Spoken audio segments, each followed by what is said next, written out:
Hello दोस्तों, good afternoon. Micro study channel में आप सभी का स्वागत है। तो आशा करते हैं आप लोग सब ठीक होंगे और कल हम लोग जहाँ तक पढ़े थे उससे आगे बढ़ते हैं अपने टॉपिक की ओर। तो आगे बढ़ते हैं। हम लोग कल देख रहे थे प्रस्तावना से संबंधित टॉपिक देख रहे थे, ठीक है। तो आगे बढ़ रहे थे, आगे बढ़ते हैं। आगे का टॉपिक है स्वतंत्रता।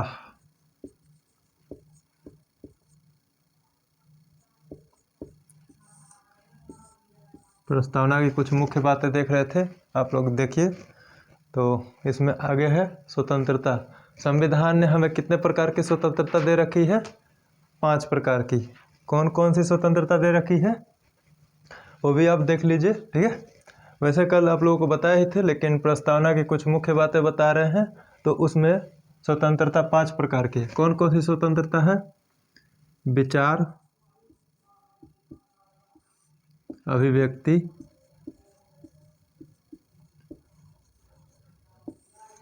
विश्वास, धर्म और उपासना।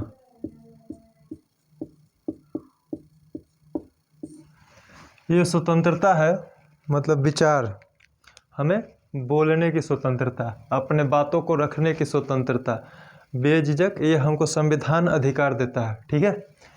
अभिव्यक्ति, हम अपना जो निर्णय है ले सकते हैं, रख सकते हैं, तो इसकी अभिव्यक्ति की स्वतंत्रता। विश्वास, हमें किसी चीज़ में विश्वास है, जो भी हम कर रहे हैं, या फिर किसी धर्म विश्वास है या किसी भी चीज़ में, तो विश्वास की स्वतंत्रता, किसी भी व्यक्ति पर विश्वास करने की।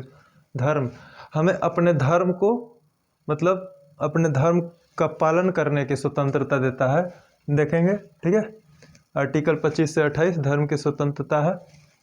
और उपासना, हमें उपासना की स्वतंत्रता देता है। और ये जितने सारे स्वतंत्रता दे रखा है संविधान ने हमें, ये संविधान की सीमाओं में रहते हुए करेंगे। संविधान के सीमा के अंदर, संविधान में लिखी सीमा के अंदर इसका उपयोग करेंगे,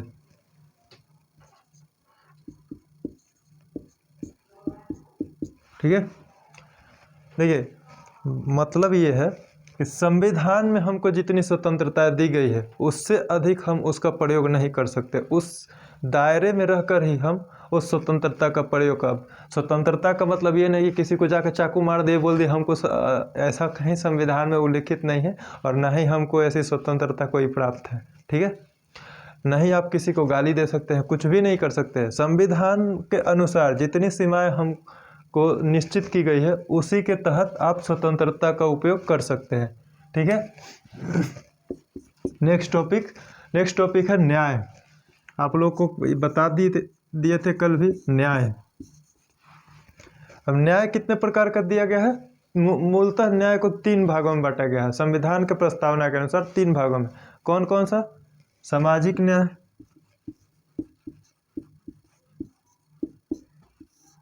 सामाजिक न्याय, आर्थिक न्याय और राजनीतिक न्याय।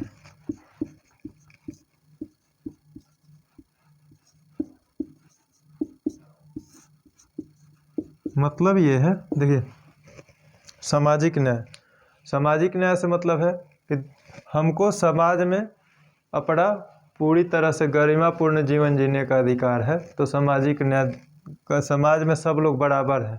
अगर कहीं किसी के साथ भेदभाव होता है तो हम कानून का दरवाज़ा खटखटा सकते हैं, वहाँ पे जा कर के अपने अधिकारों की बात कर सकते हैं, और ये हमारा फंडामेंटल राइट्स है, ठीक है।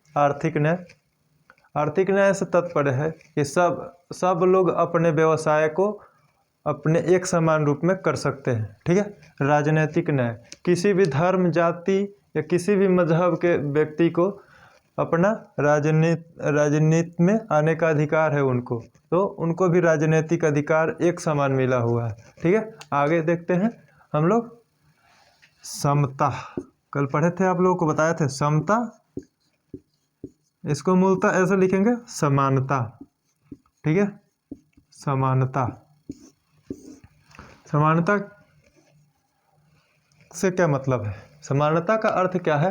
भारतीय संविधान की प्रस्तावना के अनुसार नागरिकों को स्थिति और अवसर, समझे, स्थिति और अवसर की क्षमता प्रदान करती है। जैसे मान लीजिए हमको किस चीज़ की समानता प्राप्त है? अवसर की समानता, अवसर की समानता और प्रतिष्ठा की समानता।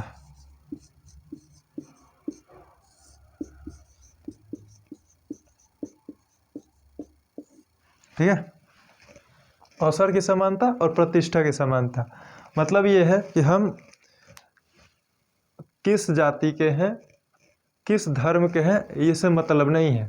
ठीक है, हमारा जो है सभी के लिए समान अवसर के संविधान हमको सभी के लिए समान अवसर प्रदान करता है।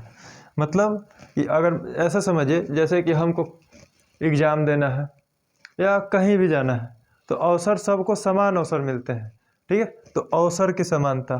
ठीक है, आगे देखते हैं प्रतिष्ठा के समानता। समाज में गरिमापूर्ण जीवन जीने का सभी का अधिकार है, चाहे वो कोई भी हो, मैं हूँ, आप हो, या कोई भी व्यक्ति हो, किसी भी धर्म का व्यक्ति, उसको गरिमापूर्ण जीवन जीने का अधिकार है। आप उससे उसका राइट नहीं छीन सकते। तो संविधान ने हमको प्रतिष्ठा की समानता दे रखी है। ठीक है, आगे लिखते हैं।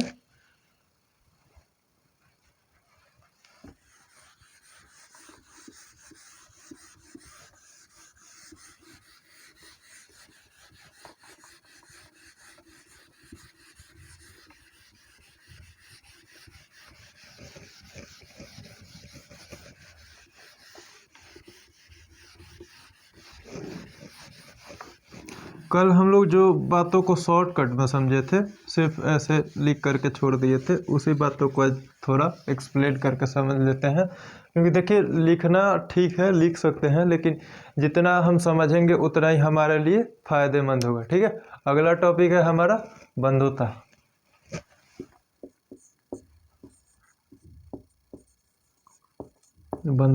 बंधुता से क्या तात्पर्य है? मतलब ये है कि भारत देश के निवासी, समझे, चाहे किसी भी स्टेट के हो, मतलब वो भारतीय नागरिक हैं, निवासी हैं, जो उनको बंधु भाव से रहने का समान अधिकार, सबको अधिकार है, बंधु भाव से रहेंगे। ठीक है, भारतीय निवासी कैसे रहेंगे? बंधु भाव से, बंधु भाव से रहेंगे। आप लोग नोट डाउन कर रहे हैं ना?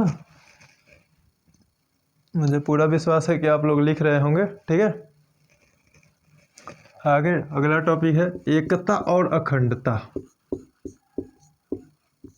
एकता और अखंडता, इससे क्या मतलब है? फिर वही बात आ गई, एकता, हम सब एक हैं, अखंड हैं, वही वाली बात है ना। लेकिन यहाँ पे थोड़ा सा देख लीजिए, विस्तार में देखेंगे एकता क्या है। एकता जो है एक मनोवैज्ञानिक सोच है। एकता मनोवैज्ञानिक है, मनोवैज्ञानिक सोच है। ठीक है, और अखंडता, अब ये जो है अखंडता यहाँ पे, ठीक है, अखंडता जो है आपका एक भौगोलिक संरचना है, भौगोलिक संकल्पना है या संरचना है। ठीक है, अखंडता जो है भौगोलिक संकल्पना, वही बात है कि हमारा देश अखंड है, एक है, अखंड है, उससे किसी को अलग होने का अधिकार नहीं है। भले लाख टुकड़े टुकड़े नारे लग जाएं, ये सब देश विरोधी गतिविधियों में संलग्न है। ठीक है, लेकिन हमारा देश अखंड है, ये हमारा संविधान कहता है कि हम एक हैं, अखंड हैं। ठीक है, आगे देखते हैं।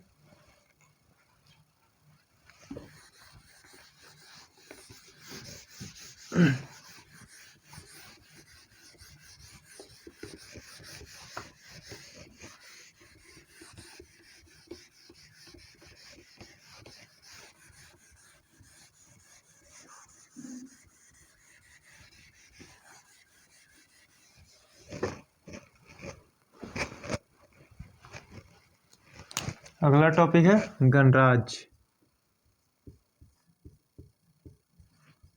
मतलब गणराज्य का क्या मतलब होता है, समझ रहे हैं?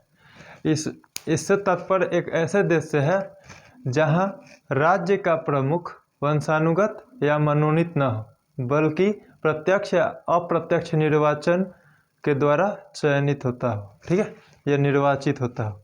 जैसे मान लीजिए हमारा जो देश है वो गणराज्य है। कैसे गणराज्य है? क्योंकि यहाँ जो है,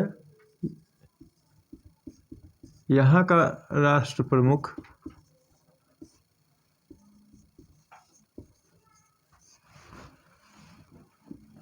मनोनीत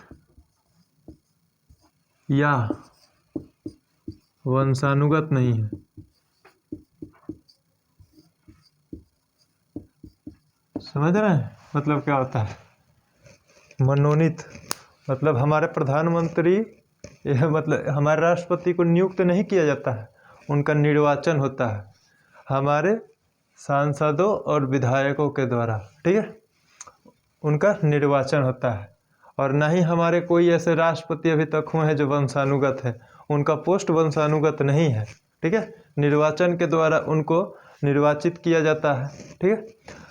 और बात करेंगे हम आगे, इसमें कंपैरिजन करेंगे इंग्लैंड से, जब तुलना करेंगे ना हम लोग ब्रिटेन से, उस समय बात करेंगे ब्रिटेन, क्योंकि ब्रिटेन में जो है वो वंशानुगत परंपरा है। क्या है? वंशानुगत परंपरा।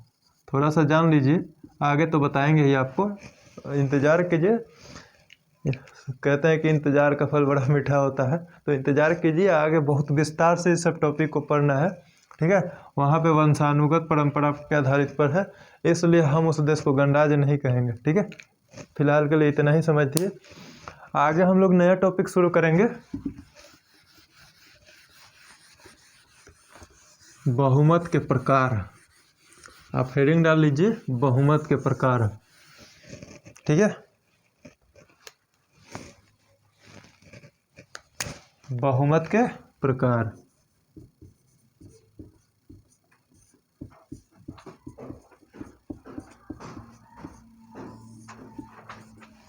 कहेंगे कि ये क्या बहुमत के प्रकार किसको कहते हैं?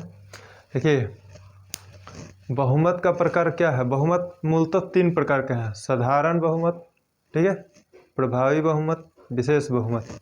अभी हम उनको समझेंगे, ये क्या होते हैं, कैसे होते हैं, ठीक है। तो इसको पहले डिवाइड कर लेते हैं। साधारण बहुमत,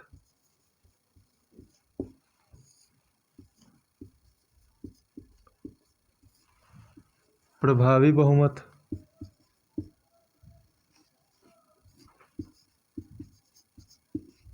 और विशेष बहुमत।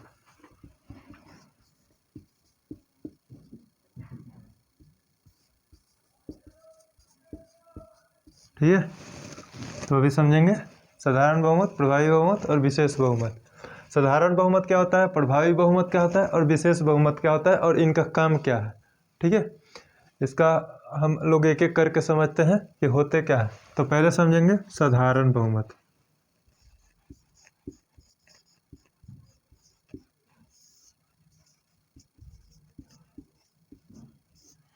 ये क्या होता है? साधारण बहुमत उपस्थित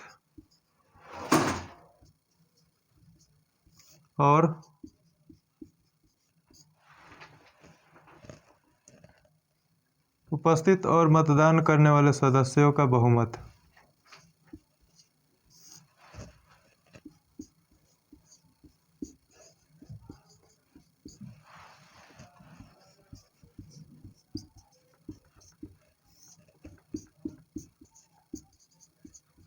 अब आप सोच रहे होंगे कि कहाँ उपस्थित और कौन से मतदान, ठीक है, अभी बताते हैं विस्तार में।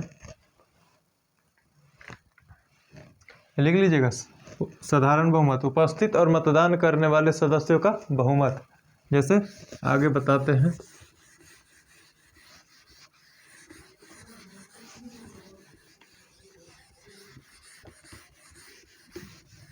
एग्जाम्पल से समझते हैं, है ना, अच्छे से समझेंगे मज़े मज़े में समझेंगे, ठीक है।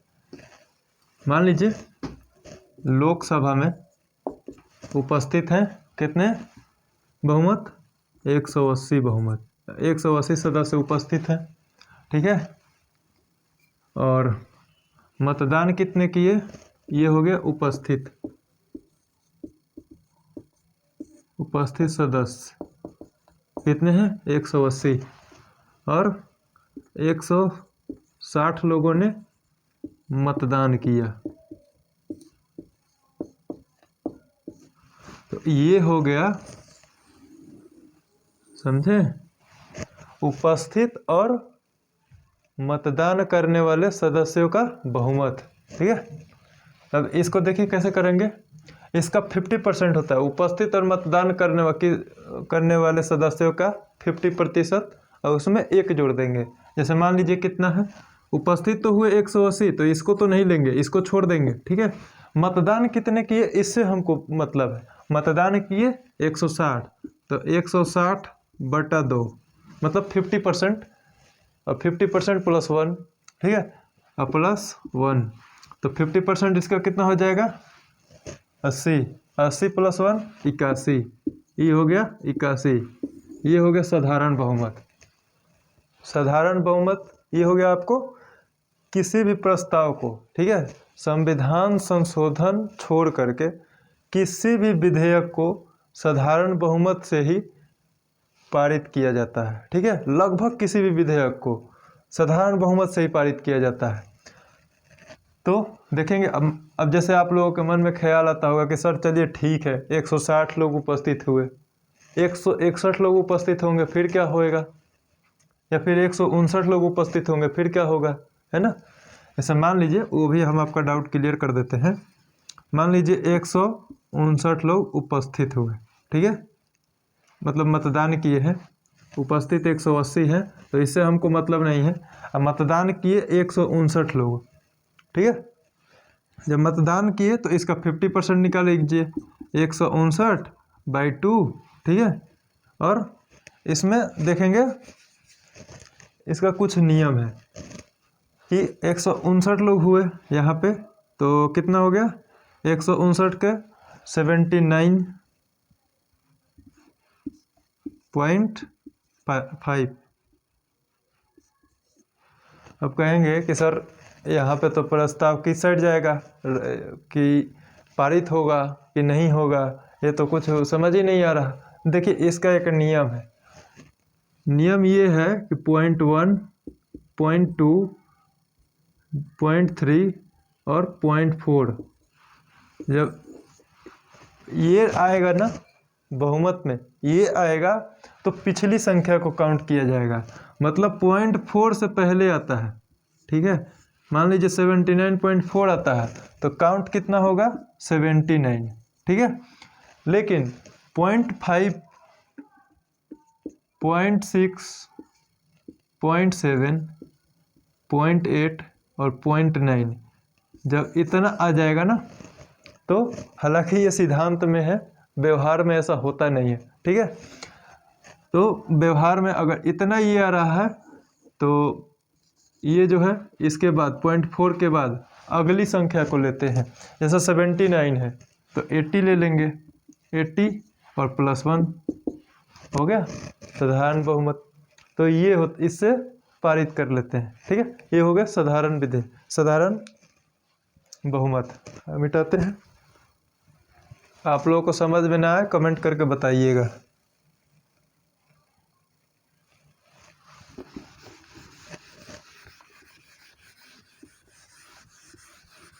आगे देखते हैं, बड़ा ही ज़बरदस्त चीज़ है, याद रखिएगा। मतलब ये जो है बहुमत का प्रकार लगभग सब एग्जाम में पूछता है। मेरा तो मानना है पीसीएस वगैरह में तो प्रत्येक वर्ष क्वेश्चन पूछ देता है। जहाँ तक हम देखे हैं कि प्रत्येक वर्ष पीसीएस वगैरह में किसी न किसी स्टेट पीसीएस में क्वेश्चन पूछता ही है बहुमत के प्रकार में, ठीक है। आगे देखेंगे प्रभावी बहुमत।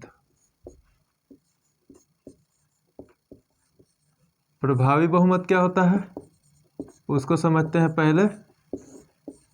फिर लिखेंगे प्रभावी बहुमत क्या होता है। ठीक है, प्रभावी सदस्य संख्या का बहुमत, ठीक है, देखिए प्रभावी सदस्य संख्या का बहुमत इक्वल टू कुल सदस्य संख्या माइनस रिक्ति। अब हमारे कुल सदस्य कितने हैं, जैसे मान लीजिए लोकसभा ले लेते हैं। ठीक है, लोकसभा के कुल कितने मेंबर है, 543। ठीक है, ये हो गया टोटल लोकसभा का टोटल मेंबर। ठीक है, अब बोल रहा है माइनस रिक्ति। अब उसमें से रिक्ति का मतलब क्या होता है, पहले देखिए, मान लीजिए कि 2 लोगों ने त्यागपत्र दे दिया, 2 लोगों ने त्यागपत्र दे दिया। ठीक है, 2 लोगों का निर्वाचन रद्द हो गया, निर्वाचन रद्द हो गया। ठीक है, और एक लोग जो है, एक लोगों की मृत्यु हो गई, तो कितने हो गए टोटल, 5। ये सब पद क्या होगा, खाली होगा। त्यागपत्र के द्वारा 2 लोगों का पद खाली हो गया निर्वाचन रद्द होने से, क्योंकि विपक्ष दल का कहना है कि इन लोगों के ऊपर हमको भरोसा नहीं है, ये चुनाव में गड़बड़ की हैं, तो निर्वाचन आयोग ने 2 लोगों का चुनाव निर्वाचन रद्द कर दिया। ठीक है, और 1 लोगों की मृत्यु होने के कारण वो सीट खाली हो गई, तो टोटल रिक्ति हो गई 5।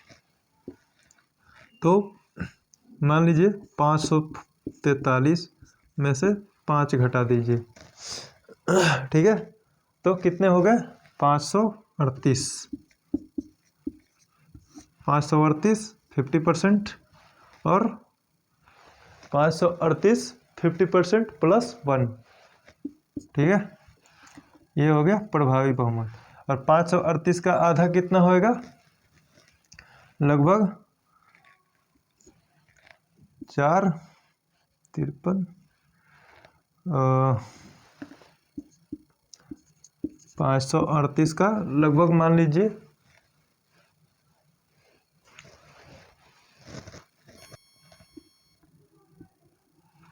ठीक है, 538 बटा 2 करेंगे तो 9 6 और 2 269 प्लस 1 270। थोड़ा देख लीजिएगा, कभी कभी गड़बड़ हो जाता है।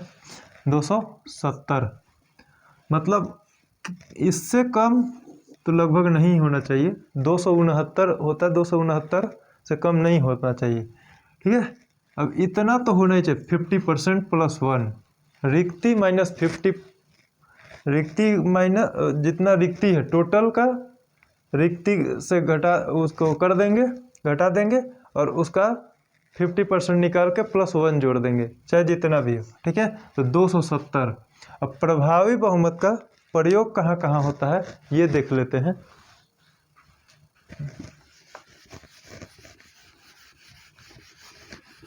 बहुत बड़ी चीज़ है ये, समझे, बहुत मतलब डाइवर्ट करने वाला टॉपिक है, और बहुत ज़्यादा एग्जाम में क्वेश्चन भी पूछता है, तो इसको आप रटिएगा तो जीवन में कभी याद तो नहीं होगा, इतना तो हमको मालूम है। ठीक है, तो अभी इसको देखेंगे, एक अच्छे से ट्रिक के माध्यम से समझते हैं कि क्या है। तो इसका 8 जगह पर प्रयोग होता है, मतलब जैसे बुक्स में अगर आप पढ़ते हैं तो बुक्स में उसको आपको विस्तार से लिख करके समझाया है, लेकिन इसको शॉर्टकट में समझते हैं। क्या है, इसका प्रयोग 8 जगह पर किया गया है, 8 जगह पर प्रभावी बहुमत का प्रयोग किया जाता है। ठीक है, कहाँ कहाँ देखते हैं, कहाँ कहाँ किया जाता है। पहला देखिए, इसका प्रयोग होता है संसद में और राज्य विधानमंडल में। ठीक है, संसद पर आप लोगों को बताया था, संसद के कितने सदस्य होते हैं, कितने अंग होते हैं, 2। कौन कौन से,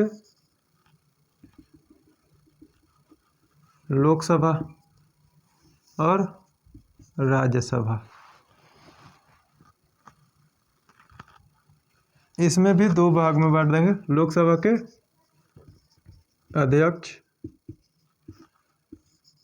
उपाध्यक्ष, ठीक है, राज्यसभा सभापति, उपसभापति, ठीक है। दूसरा देखेंगे राज्य विधानमंडल, सब सेम है।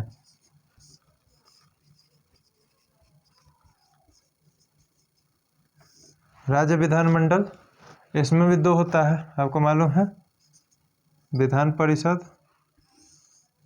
और विधानसभा। विधान परिषद के सभापति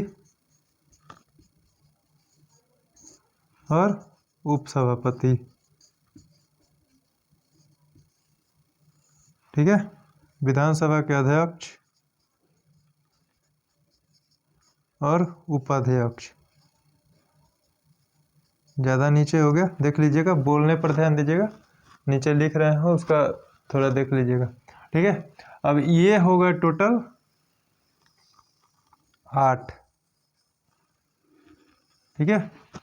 इन 8 की पदमुक्ति में प्रभावी बहुमत का प्रयोग किया जाता है, समझ में आ रहा है। प्रभावी बहुमत का प्रयोग इन 8 लोग का, लोकसभा का अध्यक्ष, उपाध्यक्ष, राज्यसभा का सभापति, उपसभापति, विधान परिषद का सभापति, उपसभापति, लोक विधान सभा का अध्यक्ष और उपाध्यक्ष, इन 8 की पद मुक्ति में प्रभावी बहुमत का हम प्रयोग करते हैं, ठीक है। आगे देखते हैं, आगे है विशेष बहुमत।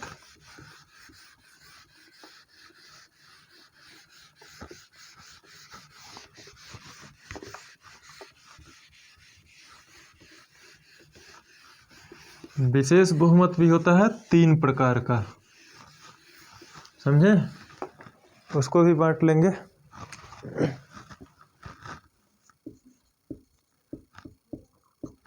विशेष बहुमत, ठीक है, इसको भी बांट लेते हैं। पहला प्रकार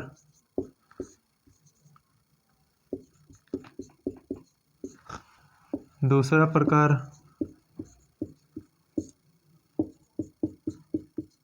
और तीसरा प्रकार।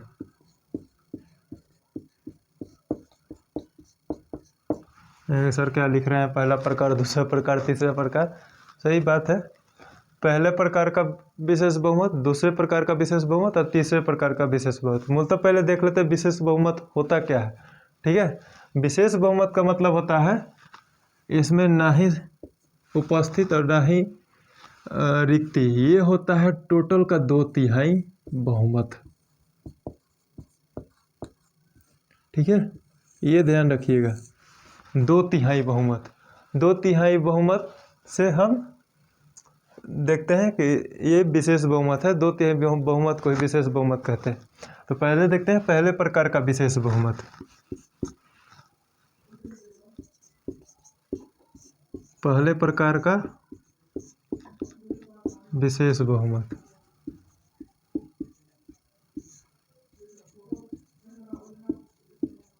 ठीक है।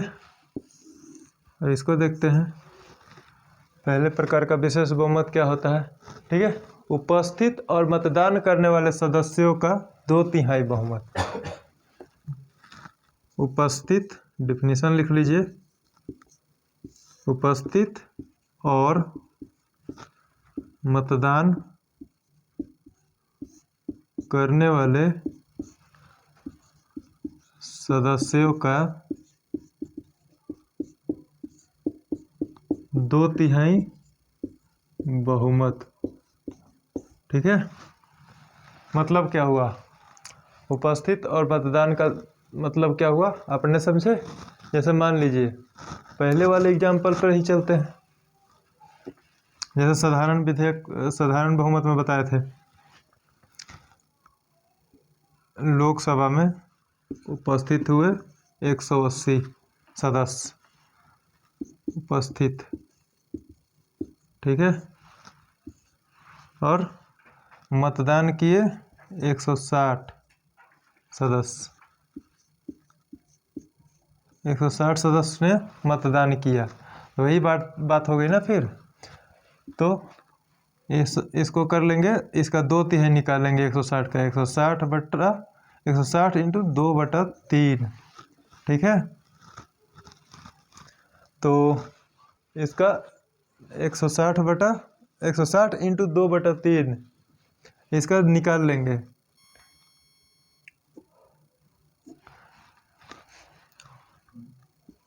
353.3, ठीक है। तो इसको दुगना करेंगे तो इसमें आप लोगों को थोड़ा दिक्कत होगा क्योंकि पॉइंट में आंसर आ रहा है। तो हम ये ऐसा करते हैं, इसको चेंज कर देते हैं क्योंकि पॉइंट में आ रहा है तो आप लोगों को थोड़ा दिक्कत हो सकता है, इसलिए हम इसको यहाँ पे चेंज कर देते हैं, ठीक है। मान लीजिए लोकसभा में उपस्थित हुए 200 लोग और मतदान किया 180 लोग, ठीक है।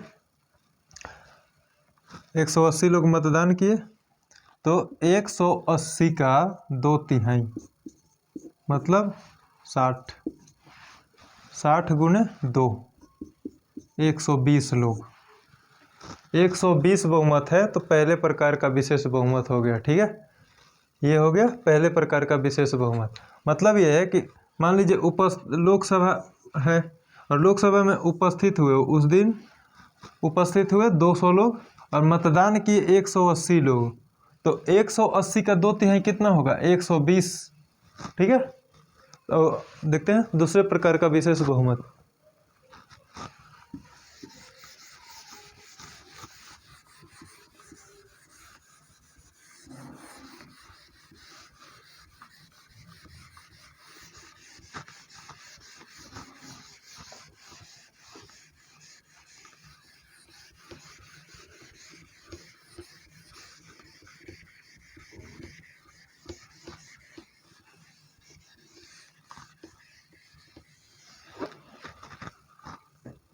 दूसरे प्रकार का विशेष बहुमत,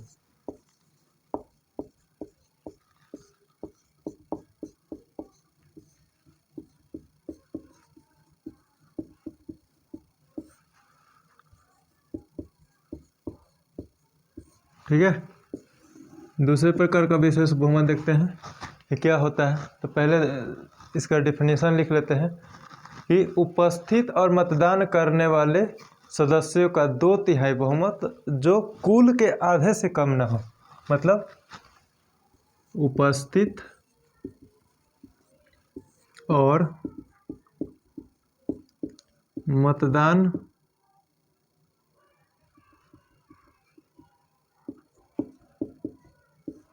करने वाले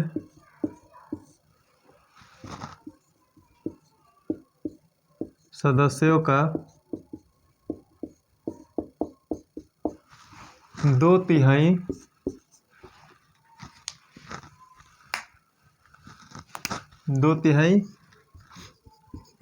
बहुमत जो कुल के आधे से कम ना हो।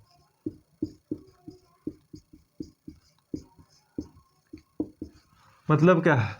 उपस्थित और मतदान करने वाले सदस्यों का 2/3 बहुमत जो कुल के आधे से कम ना हो। मतलब ये है, ये देखिए हमारा कुल कितना है? 543,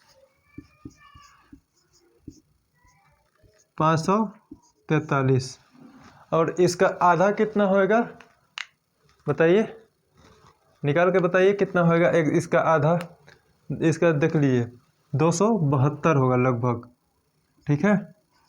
272, अब इससे कम तो नहीं होना चाहिए। 543 सॉरी 34 लिख दिए, 543 होगा यहाँ पे और इसका आधा होगा 272, ठीक है। तो मान लीजिए कि कोई एक्स तारीख है, एक्स डेट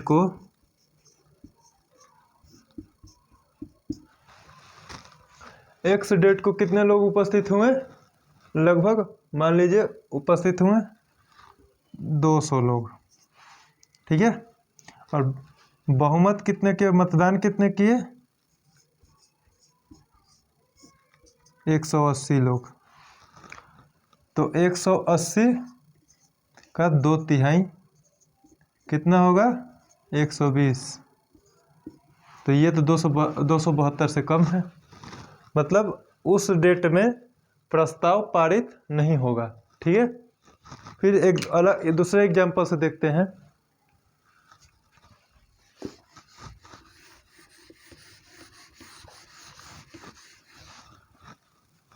मान लीजिए y तारीख में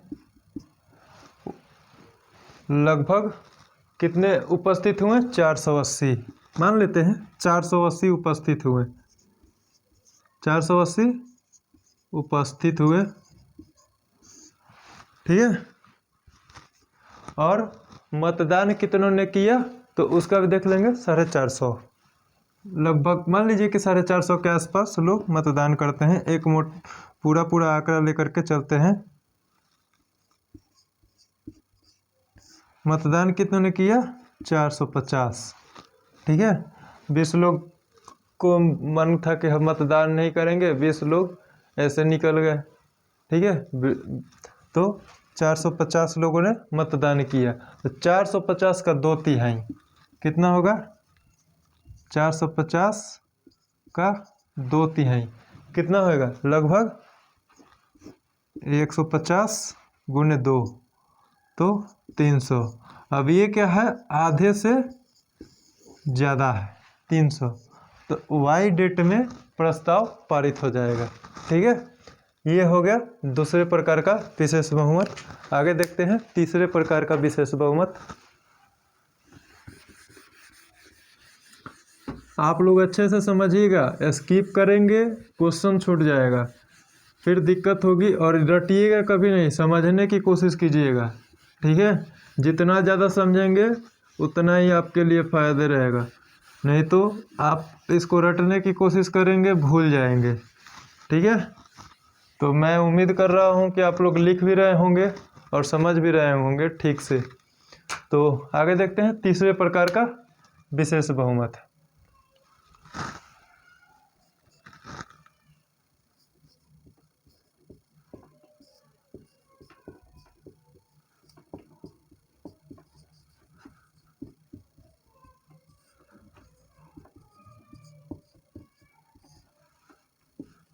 ठीक है, तीसरे प्रकार का विशेष बहुमत क्या होता है? कुल सदस्य संख्या का 2/3 बहुमत। समझे? कुल सदस्य संख्या का 2/3। अब कुल सदस्य संख्या कितना है? अभी आपको बताया, लोकसभा मान लीजिए, हम लोकसभा को ही लेके चल रहे हैं। कुल सदस्य संख्या कितने हैं? 543। और 543 का 2/3 कितना होगा? बताइए। 543 का 2/3 कर दीजिए, तो 543 और इंटू 2/3, तो लगभग मान लीजिए कि 362 2/3 बहुमत, 362। ठीक है, 181 इंटू 2, ठीक है, 365। ये हो गया कुल सदस्य संख्या का 2/3 बहुमत, 365। और तीसरे प्रकार का विशेष बहुमत का प्रयोग कहाँ किया जाता है? राष्ट्रपति पर महाभियोग चलाने में इसका उपयोग किया जाता है। राष्ट्रपति पर महाभियोग, जब राष्ट्रपति पर महाभियोग लाया जाता है तो कौन से प्रकार का किया जाता है? तीसरे प्रकार का। संविधान संशोधन मुख्यतः किस प्रकार से होता है? वो होता है दूसरे प्रकार का विशेष बहुमत से। ठीक है, तो मैं उम्मीद करता हूँ कि आप लोग लिख लिए होंगे, अच्छे से समझ लिए होंगे। ठीक है, और यही है, आप लोग अच्छे से पढ़ते रहिए और हैंड नोट्स बनाइए। मैं बार बार आपको हर लेक्चर में बोल रहा हूँ, हैंड नोट्स बनाइए। जितना हैंड नोट्स बनाएंगे उतना ही फ़ायदा होएगा। ठीक है, और समय का अभाव, समय से बड़ा कोई नहीं। तो मिलते हैं कल नेक्स्ट लेक्चर में। जय हिंद।